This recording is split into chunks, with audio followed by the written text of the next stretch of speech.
కేసీఆర్ గారికి పదవులు కొత్త కాదు.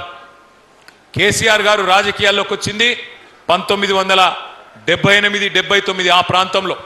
అంటే ఇక్కడ ఉన్న వాళ్ళు చాలా మంది పుట్టక ముందే కేసీఆర్ గారు దాదాపు 50 ఏళ్ల నుంచి రాజకీయాల్లో ఉన్నారు. 41 ఏళ్ల నుంచి కేసీఆర్ గారు పదవుల్లో ఉన్నారు. 85లో ఎమ్మెల్యే అయిందంటే ఈరోజు 2026 41 సంవత్సరాల నుంచి అన్ని పదవులు కేసీఆర్ గారు చూసినారు. ఎమ్మెల్యేగా పనిచేసినారు, ఎంపీగా పనిచేసినారు, రాష్ట్ర మంత్రిగా, డిప్యూటీ స్పీకర్గా, కేంద్ర కేబినెట్ మంత్రిగా, రాష్ట్ర ముఖ్యమంత్రిగా అన్ని పదవులు కేసీఆర్ గారు చేసినారు. ఆయనకు కొత్తగా ఆయనకు వచ్చే పదవేం లేదు. కానీ ఇవాళ మనం పరిగిలో ఆలోచించుకోవాల్సింది కేసీఆర్ గారి మాటను విననందుకు, మహేష్ రెడ్డి గారిని ఓడించుకున్నందుకు బాధపడుతున్నది ఎవరు? ఇవాళ ఇబ్బంది పడుతున్నది ఎవరు? కేసీఆర్ గారు స్పష్టంగా చెప్పినారు, మీరు గెలిపించి మళ్ళా పని చేయమంటే పని చేస్తా, లేదా పక్కకు కూర్చోండి అంటే పక్కకు కూర్చుంటా, నాకేమీ బాధ లేదు అని చెప్పిండు. కానీ ఇవాళ తెలంగాణలో ఏం పరిస్థితి ఉన్నదో ఒక్కసారి మీరు ఆలోచన చేయండి. ఆ రోజు కాంగ్రెస్ పార్టీ అధ్యక్షులుగా ఇవాళటి ముఖ్యమంత్రి రేవంత్ రెడ్డి గారు ఎన్ని మాటలు చెప్పిండో మీ అందరికీ యాదికుండే ఉండాల. ముఖ్యంగా పరిగి అంటేనే ఇది రైతు బిడ్డలు ఉండే ఒక వ్యవసాయ ఆధారిత నియోజకవర్గం. మరి అట్లాంటి పరిగిలో రైతు బిడ్డలకు, రైతులకు ఎన్ని మాటలు ఇచ్చినారో ఒక్కసారి మీరు గుర్తు తెచ్చుకోండి. ఇంతకుముందే మహేష్ రెడ్డి అన్న చెప్పినట్టు వెంటనే పోండి, 2 లక్షలు బ్యాంకు దగ్గర.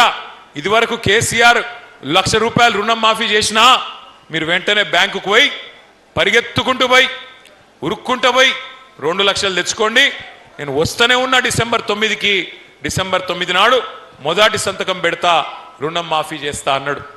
అట్లాగే కేసీఆర్ 10,000 ఇస్తే నేను 15,000 ఇస్తా ఎకరానికి అన్నాడు. నవంబర్లో తీసుకుంటే 5,000, డిసెంబర్లో తీసుకుంటే 7,500. పెన్షన్లు ఒకటిగా చెప్పింది, రైతులకు ప్రతి పంటకు బోనస్ ఇస్తా అన్నాడు. కందులకు బోనస్, వడ్లకు బోనస్, పత్తికి బోనస్, 500 రూపాయల చొప్పున ప్రతి పంటకు బోనస్. ఇవన్నీ కూడా మీకు ఇవన్నీ చెప్పిన మాట మీకు యాదికుండాల. ఎవరన్నా మర్చిపోతే వాళ్ళకు చూపెట్టడం కోసమే ఇంత పెద్ద టీవీ పెట్టినాం ఇక్కడ. ఒకసారి ఎవరైతే ఆ కంప్యూటర్ దగ్గర ఉన్నారో పిల్లలు, కాంగ్రెస్ వాళ్ళు రైతులకు ఇచ్చిన హామీలు ఒక్కసారి చూపెట్టమని చెప్పి నేను కోరుతా ఉన్నా. వీడియో ప్లే చేయాలి. తీసుకుంటే 10,000 వస్తుంది రైతు బంధు. కాంగ్రెస్ అధికారానికి వస్తే 15,000 వస్తుంది.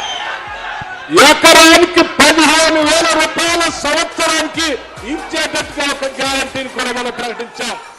రైతు భరోసా, ఇందులో రైతులకు, కౌలు రైతులకు సంవత్సరానికి ఎకరాకు 15,000 రూపాయలు ఇచ్చే విధంగా, అదేవిధంగా నిరుపేదలైన కూలీలకు సంవత్సరానికి 12,000 రూపాయలు ఇచ్చే విధంగా రైతు భరోసా కార్యక్రమాన్ని 2వ గ్యారంటీ కింద ప్రకటించడం జరిగింది. సో యజమానికి రావాల్సింది యజమానికి ఆయన ఖాతాలో పడుతుంది, కౌలు రైతుకు రావాల్సింది కౌలు రైతుకు వస్తుంది. భూమి లేని వాళ్ళు, ఉపాధి హామీ కూలికి పోయేటోళ్ళకు కూడా ఇందులో మేము మద్దతు పెట్టినాము. అంటే ఇప్పుడు అందరికి ఇస్తాం అంటే ఆల్మోస్ట్. అందుకే అదే డబుల్ అవుతుంది, ఓవర్లాప్ కాదు. ఇందులో వస్తే ఇందులో రాదు, ఇందులో వస్తే ఇందులో రాదు. కేసీఆర్ అంటున్నాడు కాంగ్రెస్ వస్తే రైతు బంధు బంద్ అవుతుందని. ఎందుకు బంద్ అవుతుంది? మేమేమన్నా దివానగలమా? మాకేమన్నా దమాక్ లేదా? ఇప్పుడు తీసుకుంటే 10,000 వస్తుంది రైతు బంధు.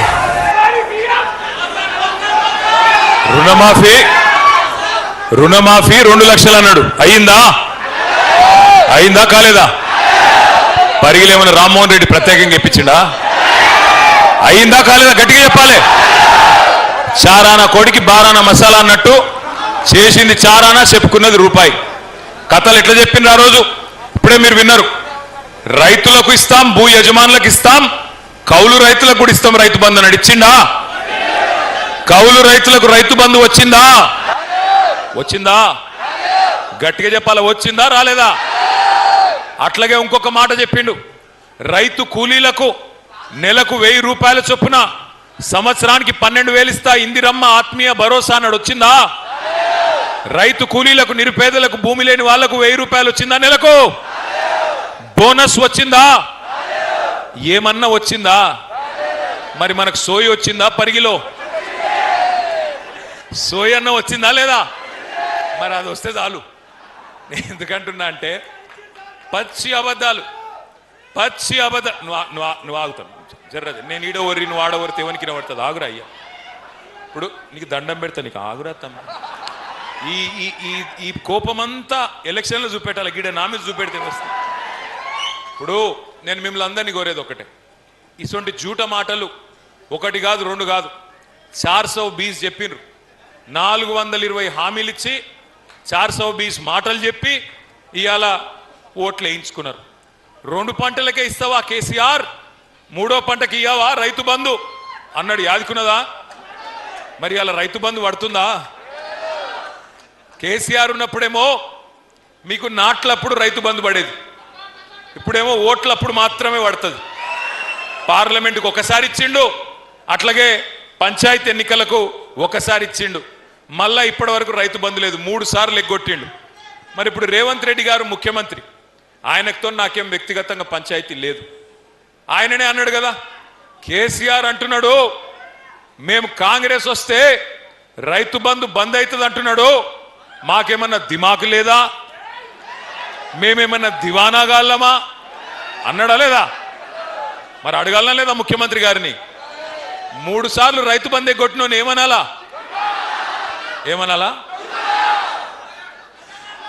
నేనేమంటలేనా? నేనైతే ఏమంటలేను. మళ్ళీ ఏమనంటే నేను ముఖ్యమంత్రిని తిట్టిండు, వీనికి అహంకారం అని మళ్ళీ నన్ను తిడతారు, లేనిపోని బాధ. ఆయన చెప్పిందే చెప్తున్నా, నేను కొత్తగా ఏం చెప్తలేను. ఇంకా చాలా చెప్పిండు, చాలా ఉన్నాయి. నేను మిమ్మల్ని అందరినీ ప్రార్థించేది ఒకటే, పరిగిలో ఇక్కడ గిరిజన బిడ్డలు 30-35 వేల మంది, వాళ్ళ కుటుంబాలతో కలుపుకుంటే దగ్గర 50 వేల మంది ఉంటారు. ఎస్సీ ఎస్టీలకు ఏం చెప్పిండు రేవంత్ రెడ్డి గారు? కేసీఆర్ దళిత బంధు ఇస్తున్నాడు, 10 లక్షలు ఇస్తున్నాడు. నేను రాగానే ఎంత ఇస్తా అన్నాడు? 12 లక్షల రూపాయలు ఇస్తా. దళిత బంధు వేస్ట్, అంబేద్కర్ అభయహస్తం ఇస్తా అన్నాడు. పరిగిల ఒక్కలకన్నా 12 పైసలు వచ్చినాయి, ఎవరికన్నా 12 పైసలు. ఇంకొక మాట చెప్పిండు ఎస్సీ ఎస్టీలకు, మీ అసైన్డ్ భూములు అన్నీ ఉన్నాయి కదా, వాటికి పట్టాలు ఇస్తా, అమ్ముకోన్రి, మంచిగా పిల్లలకి ఇచ్చుకోన్రి అని చెప్పిండు. ఇచ్చిండా ఒక్కలకన్నా? ఇప్పుడు భూములు గుంజుకుంటుండా లేదా? ఇప్పుడు పరిగిలో భూములు గుంజుకుంటుండా లేదా? పారిశ్రామిక పార్కు పేరు మీద, రోడ్ల పేరు మీద ఇలా అసైన్డ్ భూములు గుంజుకుంటూ ఇచ్చిన మాటను తుంగలో దొక్కి పక్కనే చేవెళ్లలో ఎస్సీ ఎస్టీ డిక్లరేషన్ అని పెట్టిండ్రు. ఏం చెప్పినలా ఎస్సీ ఎస్టీ డిక్లరేషన్లా? పెద్ద పెద్ద మాటలు చెప్పినారు. దళితులకు గిరిజనులకు ప్రత్యేకమైన అభివృద్ధి కోసం పనిచేస్తాం. 10 లక్షలు కాదు దళిత బంధు, 12 లక్షలు ఇస్తాం. ఇందిరమ్మ ఇల్లు కట్టుకుంటే మిగతా వాళ్ళకి 5 లక్షలు, ఎస్సీ ఎస్టీలకు 6 లక్షల రూపాయలు ఇస్తా అన్నాడు. ఒక్క దళితుడికైనా ఒక్క గిరిజనుడికైనా 6 లక్షల రూపాయలు ఇచ్చిండ్రా ఇయ్యాల ఇందిరమ్మ ఇంటి కోసం? 6 లక్షలు ఇస్తున్నారా? ఎస్సీ ఎస్టీలకు ఇచ్చిన హామీని అట్లా తుంగలో దొక్కినారు. అట్లాగే అసైన్డ్ భూములకు పట్టా ఇస్తాం, 100 రోజుల్లోనే ఇస్తామని చెప్పి మాట ఇచ్చినారు. ఇవన్నీ మాత్రమే కాదు, ఇంకొక ముఖ్యమైన మాట చెప్పినారు. ఎస్సీలకు 18%, ఎస్టీలకు 12%, 30% ప్రభుత్వ కాంట్రాక్టులలో, మీకు ప్రభుత్వ కాంట్రాక్టులలో కూడా 30% ఎస్సీ ఎస్టీలకు, బీసీలకు 42% ప్రభుత్వ కాంట్రాక్టులలో మీకే వర్కులు ఇస్తా, మీకే కాంట్రాక్టులు ఇస్తా అన్నాడు. 72% ఇస్తా అన్నాడు. పక్కకే కొడంగల్ ఉంది. కొడంగల్లో మనం బంగారమోలే ఉద్దండాపూర్ రిజర్వాయర్ నుంచి కాలువలు దవ్వితే